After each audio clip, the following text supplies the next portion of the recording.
وَمَن يَبْتَغِ غَيْرَ الْإِسْلَامِ دِينًا فَلَن يُقْبَلَ مِنْهُ، قرآن کہتا ہے جو اسلام کے علاوہ دوسرے دین کی طرف منہ پھیرا ہرگز نہیں قبول کیا جائے گا۔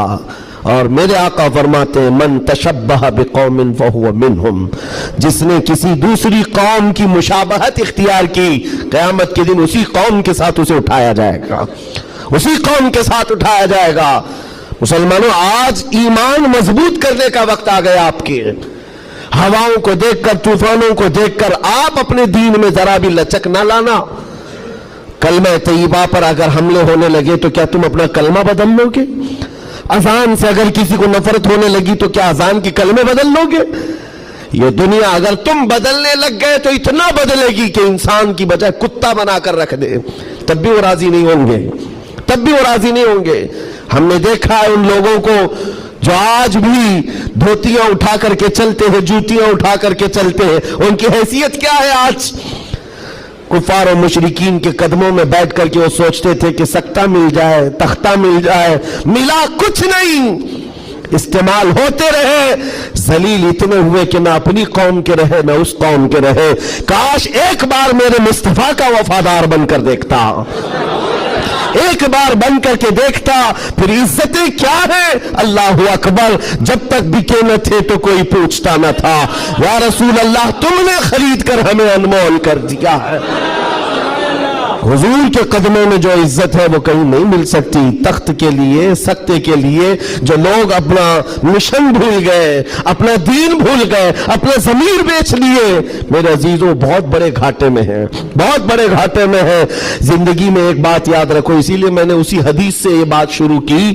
اللہ کے نبی فرماتے ہیں کفر کی طرف پلٹنے کو اتنا ناپسند کرتا ہو جتنا آگ میں ہاتھ ڈالنے کو ناپسند کرتا ہو، آگ میں ہاتھ ڈالنے کو ناپسند کرتا ہو، اتنا سخت و ناپسند کرتا ہو، تب جا کر کے اس کو ایمان کی لذت ملے گی، ایمان کی حلاوت ملے گی۔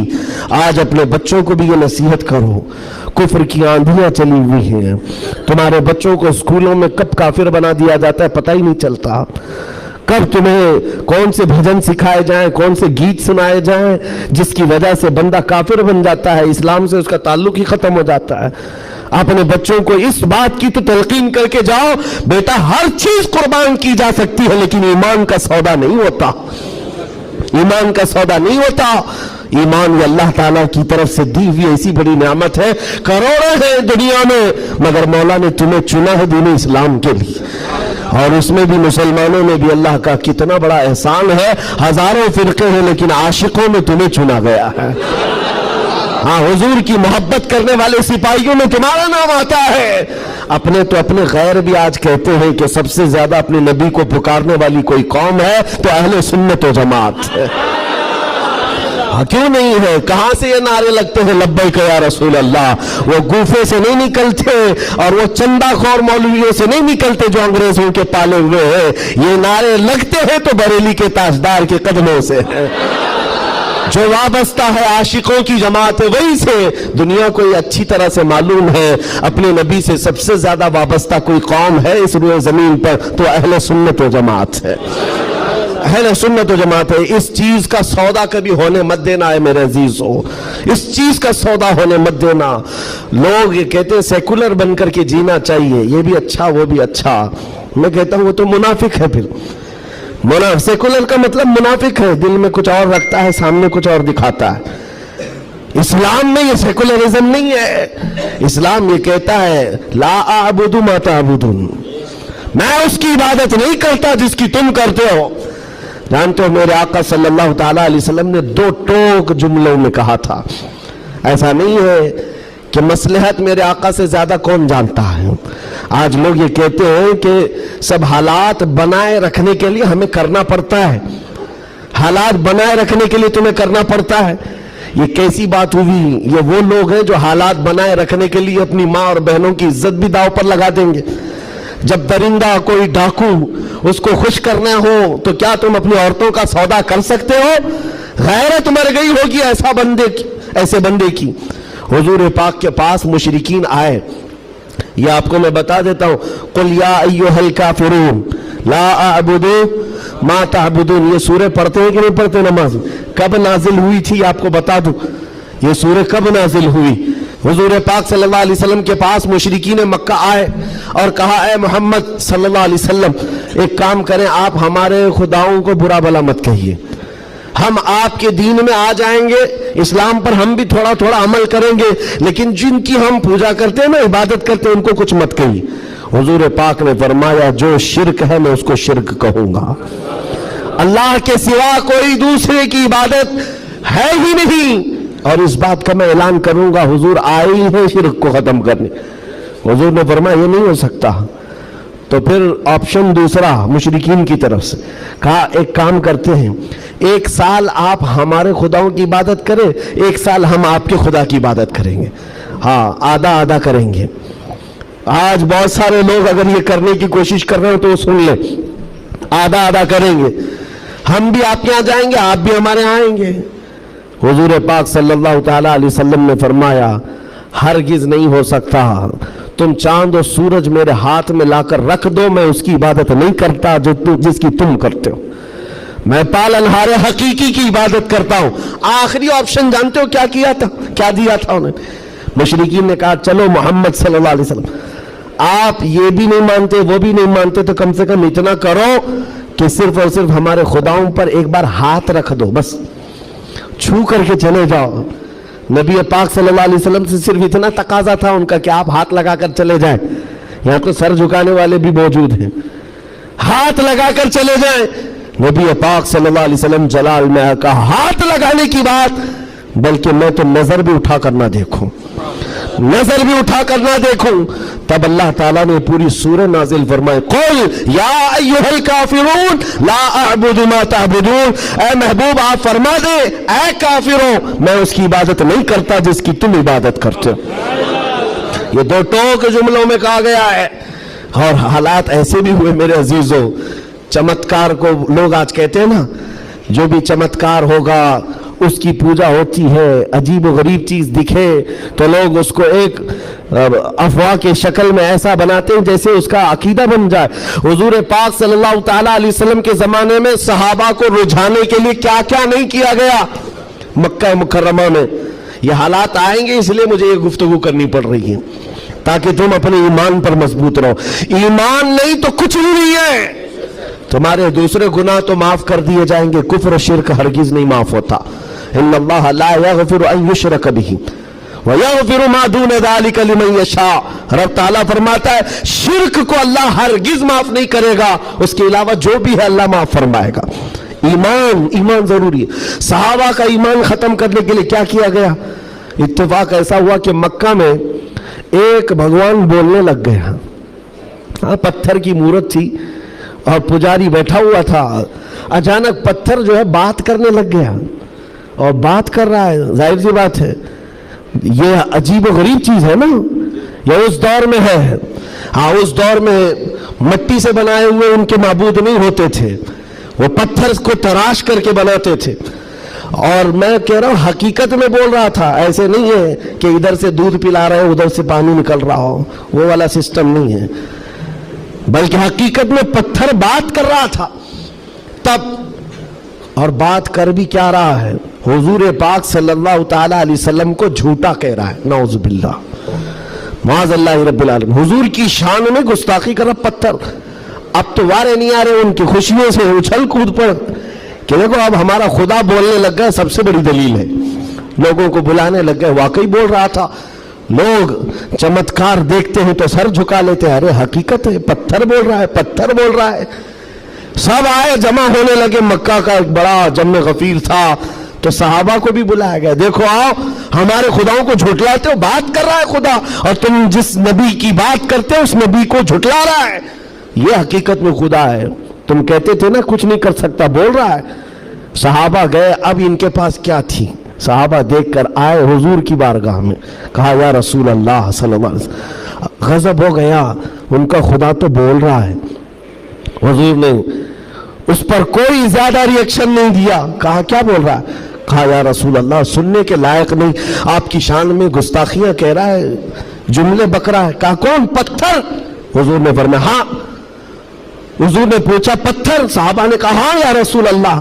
حضور نے فرمایا چلو ہم بھی سنتے ہیں، ہم بھی چلتے ہیں، جا کر دیکھیں گے۔